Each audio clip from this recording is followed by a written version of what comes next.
Good morning, students. Continuing with the same lesson, we are not afraid to die if we can all be together. प्यारे विद्यार्थियों, तो आगे देखते हैं लेखक को किन किन मुसीबतों का सामना करना पड़ा. At dawn on January 2, the waves were gigantic.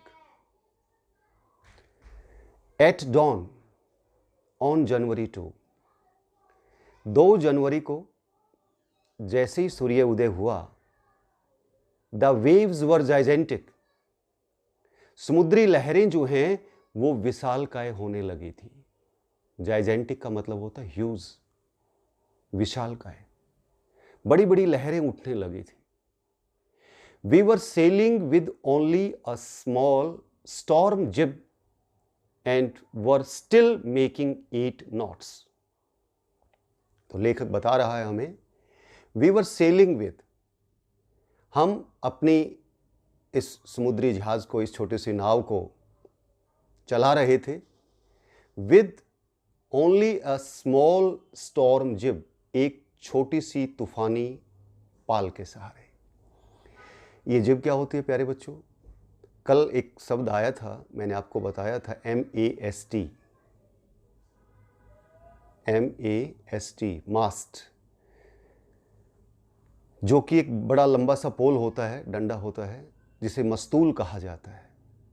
तो उसी मस्तूल के साथ में आपने देखा होगा नौका के अंदर एक तिकोना सा पर्दा इस मस्तूल के साथ बंधा हुआ होता है, तो उसे जिब कहा जाता है. और ये जिब का मतलब पाल होता है. क्या मतलब होता है? पाल.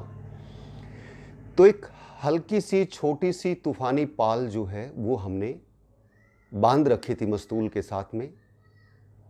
And were still making 8 knots, और 8 नोट की रफ्तार से हम अपनी इस समुद्री नौका को दौड़ा रहे थे. नोट्स प्यारे बच्चों, जिस तरह से किलोमीटर प्रति घंटा की रफ्तार हमारे ज़मीन पर होती है, तो इसीलिए जो समुद्री जहाज़ होते हैं, अगर उनकी स्पीड को मापा जाता है तो नॉट्स एक इकाई होती है. अगर 8 नॉट्स को अगर हम किलोमीटर प्रति घंटा की रफ्तार अगर देखें, तो ये लगभग 14.8 किलोमीटर प्रति घंटा की रफ्तार ज़मीन पर होती है. तो इस 8 नॉट्स से हम अपनी इस समुद्री नौका को समुद्र में दौड़ा रहे थे. As the ship rose to the top of each wave, जैसे ही हमारा जहाज प्रत्येक लहर के चोटी पर पहुंच जाता, we could see endless enormous seas rolling towards us. तो हम क्या देखते उस चोटी पर पहुंच करके, लहर की चोटी के ऊपर पहुंच करके, कि एक विशालकाय, एनॉर्मस, विशालकाय, और एंडलेस, न खत्म होने वाला, एक न खत्म होने वाला विशालकाय समुद्र जो है वो हमें अपनी तरफ दौड़ता हुआ, रोल करता हुआ नजर आता. And the screaming of the wind and spray was painful to the ears. और स्क्रीमिंग का मतलब होता है चीखती हुई, चीखती चिल्लाती हुई, ऑफ द विंड, और हवा, यानी तेज हवा चीखती चिल्लाती हुई हमारी तरफ आ रही थी. एंड स्प्रे वॉज, और जो हवा का बहाव था, was painful to the ears, वो हमारे कानों को दर्द पहुंचा रहा था. यानी सीसी करती हुई तेज हवा चल रही थी, और वो तेज हवा जो है हमारे कानों को दुख पहुंचा रही थी. To slow the boat down, फिर लेखक ने क्या बताया कि हमने अपनी नाव को थोड़ा सा स्लो कर लिया, उसकी स्पीड को थोड़ा सा कम कर लिया. वी ड्रॉप्ड द स्टॉर्म जिब. और प्यारे बच्चों, जब नाव की स्पीड को कम किया जाता है तो क्या किया जाता है? जो तूफानी पाल जिसके साथ नौका बंधी हुई होती है मस्तूल के साथ में, उस तूफानी पाल को नीचे गिरा दिया, उसको नीचे गिरा दिया ताकि उसकी स्पीड कम हो जाए. एंड लेस्ट का मतलब क्या होता है? बांधना. अ हैवी मूरिंग, एक बहुत बड़ी रस्सी, रॉप। मूरिंग एक प्रकार की रस्सी होती है प्यारे बच्चों। जब लंगर डाला जाता है तो समुद्री जहाज को इसी रस्सी के द्वारा बांधा जाता है। तो उस रस्सी के द्वारा हमने बांध दिया। क्या बांध दिया? In a loop across the stern. Stern का मतलब क्या होता है?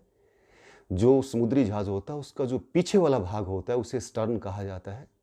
उस पीछे वाले भाग के साथ में रस्से के द्वारा दोहरी गांठ मार करके हमने उस तूफानी पाल को नीचे गिरा करके बांध दिया। देन, और उसके बाद क्या किया? Then we double lashed everything. फिर हमने हर चीज को दोहरी गांठ मार दी। डबल लेस्ट, दो बार बांध देना, डबल लेस्ट कर दिया, दोहरी गांठ बांध दी प्रत्येक चीज को, everything. Went through our life raft drill attached life lines. और फिर हमने जो लाइफ रेफ्ट रखी हुई थी, जीवन रक्षक तख्ते रखे हुए थे, लकड़ी के बने हुए तख्ते होते हैं, और ये हम उसमें, या ड्रम वगैरह होते हैं, गोल आकार के भी होते हैं। बाई चांस अगर नाव पलट जाती है या और कोई पानी भर जाता है नाव के अंदर, तो इन्हीं तख्तों के सहारे ही अपने जीवन की रक्षा की जाती है। तो इन तख्तों को हमने क्या कर दिया? अटैच्ड लाइफ लाइन, इनको हमने रस्सों के साथ बांध दिया ताकि ये गिरे ना। डॉन्ड ऑयल स्किन्स, और स्वयं जल रोधी कपड़े। ऑयल स्किन्स का मतलब क्या होता है? जल रोधी। जल रोधी कपड़े जो हमारे पास थे वो हमने डॉन्ड का मतलब पहन लिए। एंड लाइफ जैकेट्स, और ऊपर से जीवन रक्षक जैकेट भी जो है वो हमने पहन ली। पहले जलरोधी कपड़े पहने, ऊपर से जो जीवन रक्षक जैकेट थी वो भी हमने पहन ली। एंड वेटेड, और प्यारे बच्चों हम इंतजार करने लगे।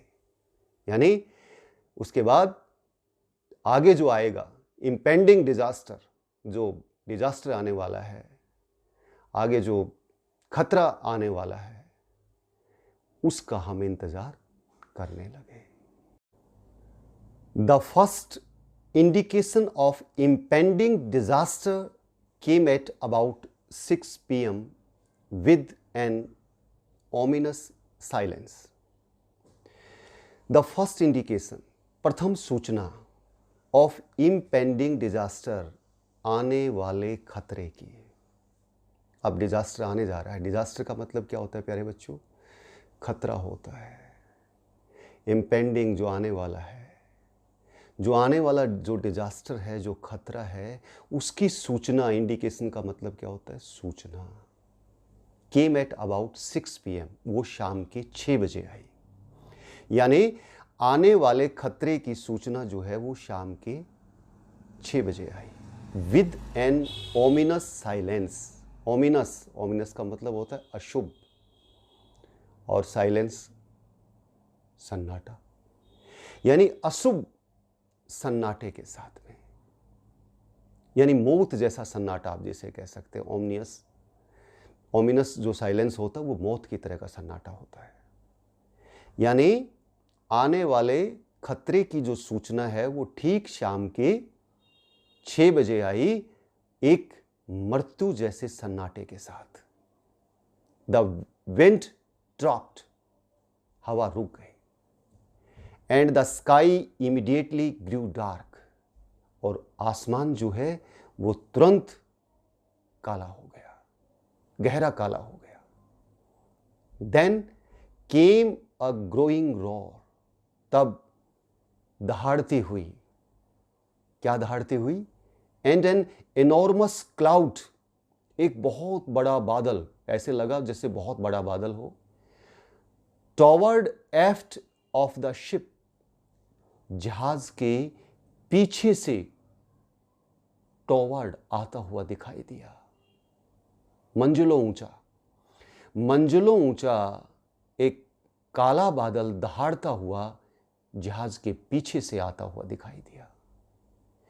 विद हॉरर, आतंक के साथ, I realized that it was not a cloud, मैंने ये महसूस किया कि ये बादल नहीं हो सकता, but a wave like no other I had ever seen, बल्कि एक समुद्री लहर है, ऐसी समुद्री लहर जो मैंने आज से पहले कभी नहीं देखी। तो प्यारे बच्चों, समुद्री जहाज के पीछे से एक बहुत बड़ा काला बादल मंजिलों ऊंचा वो आता हुआ दिखाई दिया, और लेखक ने डर के साथ कहा कि यह बादल नहीं हो सकता, जरूर कोई समुद्री लहर है जो उसने अपने जीवन काल के अंदर ऐसी समुद्री लहर कभी नहीं देखी थी। इट अपीयर्ड परफेक्टली वर्टिकल, ये बिल्कुल 90 डिग्री के कोण के ऊपर थी, बिल्कुल सीधी, and almost twice the height of the other waves, और जो दूसरी लहरें होती हैं उनसे ऊंचाई के अंदर डबल कही जा सकती है, दोहरी ऊंची थी, with a frightful breaking crust.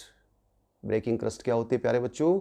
समुद्र की ऐसी लहरें होती हैं जिनकी ऊपरी सतह सफ़ेद होती है और जो नीचे गिरती हुई दिखाई देती है। तो ऐसी समुद्री लहरें जो डर लिए हुए, फ्राइटफुल, ड्राउनी थी वो समुद्री लहर, बहुत ऊंची समुद्री लहर थी, और ऐसी समुद्री लहर थी जिसकी ऊंचाई दूसरी समुद्री लहरों से 2 गुना ज्यादा थी। The roar increased to a thunder as the stern moved up the face of the wave.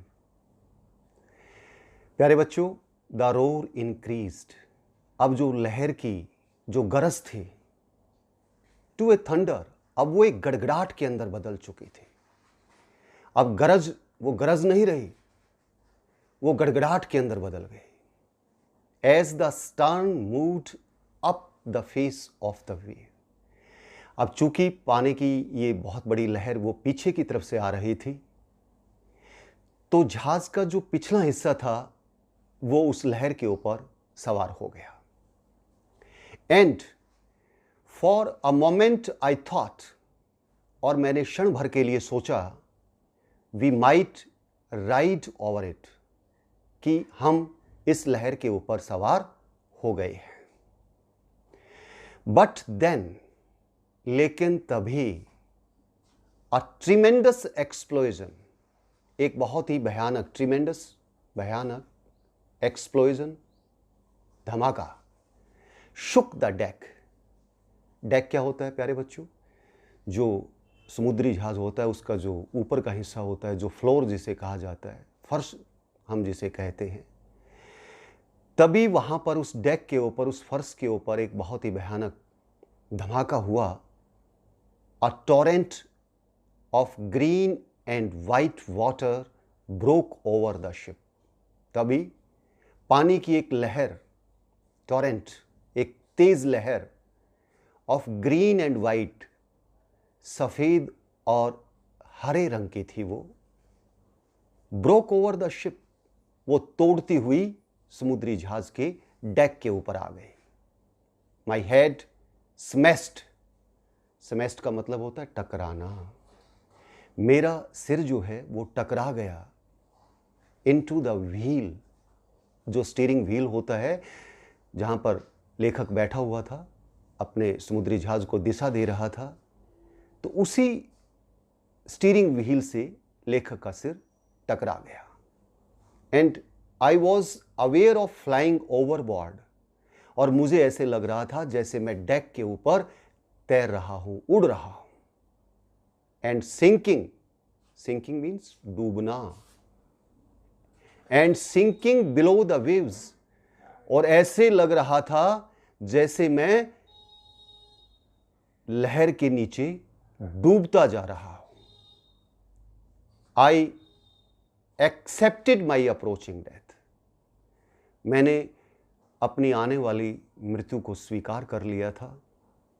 And as I was losing consciousness, और जैसे जैसे मैं अपनी चेतना को खोता जा रहा था, यानी मेरे ऊपर बेहोशी आती जा रही थी, कॉन्शियसनेस मीन्स चेतना, यानी बेहोशी छाती जा रही थी, चेतना खोता जा रहा था।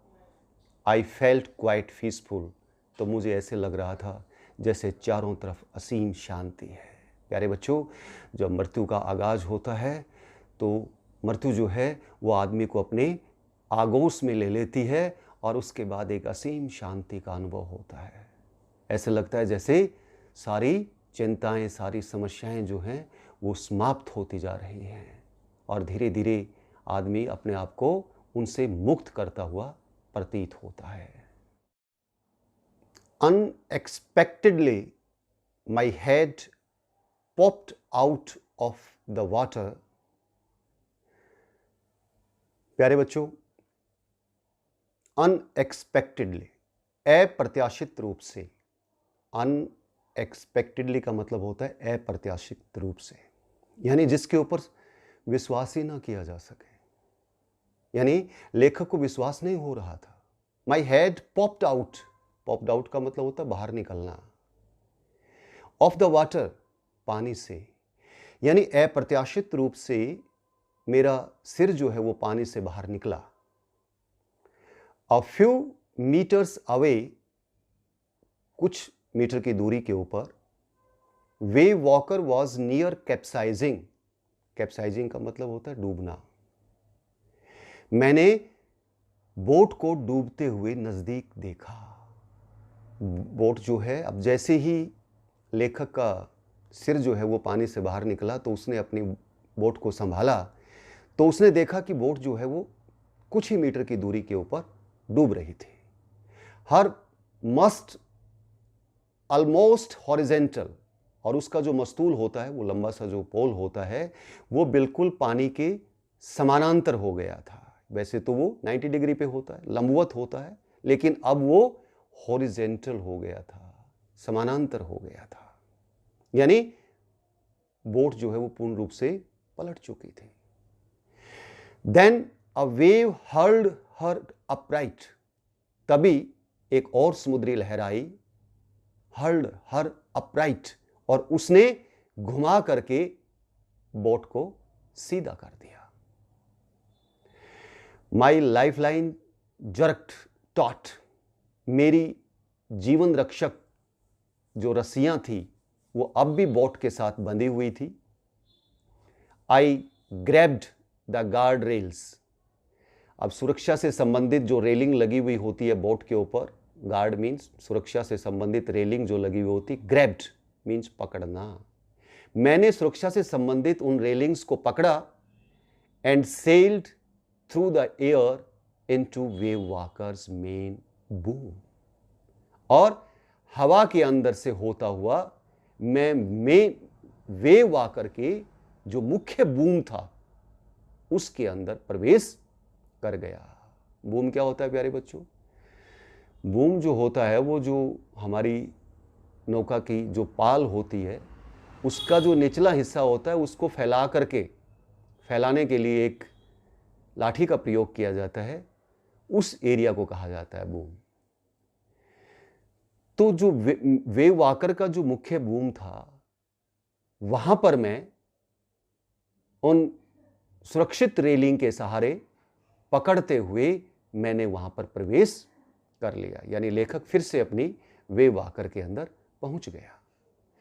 सब्सिक्वेंट वेव्स, एक के बाद एक आने वाली लहरें, टॉस्ड मी, मुझे टॉस करती रही, मुझे उछालती रही, around the deck like a rag doll, जिस प्रकार एक कपड़े की गुड़िया को, रैग का मीन्स कपड़ा और डॉल मीन्स गुड़िया, एक कपड़े की गुड़िया को जिस प्रकार पानी उछालता है, ऐसे ही वो लहरें जो हैं वो डेक के ऊपर मुझे, मेरे उस वेव वॉकर के अंदर मुझे उछालती रही। माई लेफ्ट रिब्स क्रैक्ड, मेरी बाई पसलियां टूट गई थी, क्रैक हो गई थी। My mouth filled with blood, मेरे मुंह के अंदर खून भर गया था। एंड ब्रोकन टीथ, और मेरे दांत भी टूट गए थे। तो देखिए प्यारे बच्चों, लेखक की बाईं तरफ की पसलियां टूट गई थी, उसका मुंह खून से भर गया था, उसके दांत भी टूट गए थे। समहाउ, जैसे तैसे, आई फाउंड द व्हील, मैंने उस स्टीयरिंग व्हील को ढूंढ निकाला। Lined up the stern for the next wave and hang on. और फिर अगली समुद्री लहर का मुकाबला करने के लिए, उस पर सवार होने के लिए मैंने स्टीयरिंग व्हील को ढूंढ निकाला और उसको जोर से पकड़ लिया।